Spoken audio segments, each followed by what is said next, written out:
Well, good morning, everyone. My name is Arya. I'm here with three guests, Raisafa, Fafian, and Nathan. Today we'll be talking about digital culture, digital journalism, and social media. So, Nathan, what is your perspective on digital culture? I think digital culture is a place where, maybe this is a better way to explain it. Instead of experiencing their people's life in real life, they Mm-hmm. experience it digitally. What do I mean by that? Well, a very extreme example is virtual reality. Right now, Mm-hmm. there is a hub, Mm-hmm. or there is a, I mean, it's called a game, but I do think it's more of a digital hub, Mm-hmm. a place called VR Chat. This is a place where people pretend, well, no, they become something, they're either being someone they're not, they're Mhm. either like playing a character, they can be themselves Mhm. because maybe they just don't want to express themselves in real life for Mm-hmm. abundance of reasons, Mm-hmm. or they just want to socialize with people that are in the same mindset as they are because well they went there in the first I place. get it. Yeah. If you want to socialize with someone that have the same interests as you have to go to specific clubs that you have to pay, right? Normally, and sometimes this can be an anchor point for people with same interests and culture without spending a lot of money, on the things they like, especially just to meet new people with the same interests. Do you guys agree on the top on what Nathan said? I would say I'd agree because there's uh, a side effect, no, not a side effect, a positive effect that it can bring. One such example is you can clearly define your online persona and your real life persona.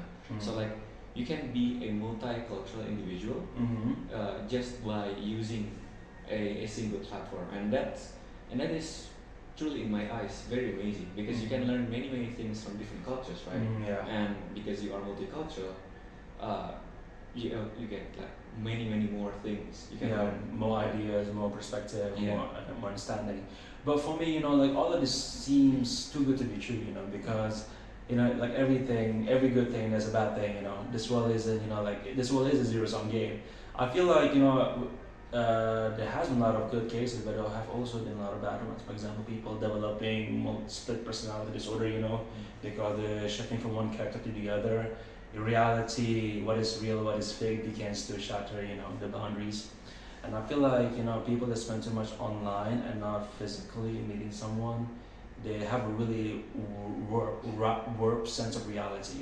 I do agree with what you're saying there because I mean, as you said, mentioned before, it's either good, it could be bad. There's some Yeah. bad effect, and like what you're saying before, it's either you have a split personality or you became one of the personalities that you created. Yeah. And for example, maybe you're more how you say lean to the how you say the internet the digital persona. Mhm. Therefore, your real persona will somehow get affected, and you become more shy, maybe, or maybe it's hard for you to approach another person Yeah. to how you say So- create more genuine connection in real life. Sometimes you feel like you can be out of touch of reality, for spending too much online.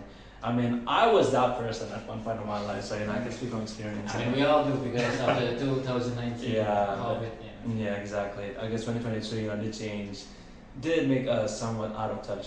Yeah. But there's one thing I'd like to I think talk about. Mm-hmm. It's not about a platform like we said, VR chat. Uh, I think everyone in the world that has a smartphone has a split digital and a real personality. For Mhm. example, it can be through, I would say, Instagram. Mm. Like, we can express our opinions freely, right? Yeah. So, like, when we express our opinions, like in this talk, for example, Yeah. what we say is actually or could be very different to what we say on comment sections on YouTube, Instagram, Twitter, and so on and so Exactly. forth. You can be like the most a goody two shoes on real life, but Yeah. on Instagram you can be like a real Yeah. anarchist. I feel like one of us in this group is like that. Not saying names. Okay, move on. Honestly, though, I agree with Fafian.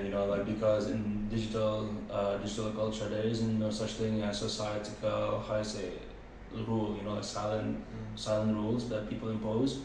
For example, like in IRL, you can't really, just walk up to people and be like, "Hey, man, what's up? My name is Arya. But in digital culture, you can do that, because people expect you to do that, But for people in IRL, it kind of depends on culture to culture. I got there's also a good thing about social media or like digital culture in general is that it's like a melting pot. I think so. It's the best melting pot that we have in our society. People like to say it's America, no, social media. And speaking of that, I would like to talk about social media. What are your thoughts on social media, guys? Social media. Social media, interesting. Maybe we start from the definition of the social Yeah, media. what do you guys think about social media, though? Because maybe from my opinion is that social media is start as a platform like you just mentioned before, you all just mentioned before. It start from a platform that help us to connect with other people. Besides that, it's also help us to express ourselves. So people can see what have we done, what have we achieved, something like that. But and as you mentioned before, there's a good thing and bad thing of it. And for social media, it depends on how you use it. If you want to make it a good thing for you to use it, then social media is just a place to market yourself, so people can know what are the skills you have made, what are the projects you have been done. But if you use it, the negative effect of the social media, I think it's because if you have the mindset of just use that to show off yourself, at one point you will lose to some random person in the internet that has a higher achievement than you, and you feel depressed because of that. Yeah, honestly, I mean, the world is vast, right? 8 billion people. There's always going to be someone better than you. Especially, us, like over here, like we're literally nobody compared to people in Stanford and MIT, Yeah. Yeah. But honestly, though, for me personally, I feel like a lot of people, use social media as a distraction, and that kind of stuff. Indeed, it can be used as a good thing, to promote yourself, to market yourself for better opportunities. But, in reality, people don't do that. It's mostly to flex on others, like you said, right? My question is, do you think that this thing can be prevented, or do you think this is just a byproduct that we have to deal with, It's a byproduct. yeah, byproduct, right? It's technology in general. Technology isn't evil. It's not good as well. People using it is where it's at, because if we're talking about like a very good environment, everything's positive, but we know that's not the case. Humans don't work like that. Yeah. Jealousy will come, or envy, and etc. Everything is just there. People can show off the great things they've shown. They can show off the failures they have. Like that's why I'm saying, saying that social media is good or bad is very short-sighted. I think it's just gray. Yeah. It's very morally gray because it highly depends on the person.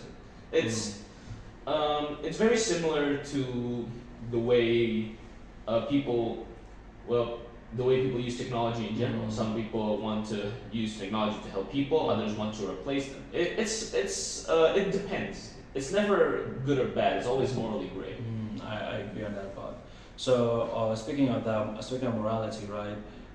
Do you think that there should be some ethics or how you say a law to restrict what can and cannot be seen on social media? How do I say this? I do think regulations should be in place, but knowing the internet, I don't think it would matter. Yeah. There would be a way to bypass that on the first hour that the law was given. The internet is, how do I say, it's a wild west. So you can't really control the internet no matter how hard you try. Unless you, remove the internet at all. If you remove the whole thing, yeah, sure, but who would do that? I mean, it's impossible to regulate all 8 billion people unless you have like a world government of some sort, right? But how about the algorithm of the social media itself? Oh yeah, the algorithm is really how I say. I feel like the algorithm totally shapes us more than what we pick and what we don't pick.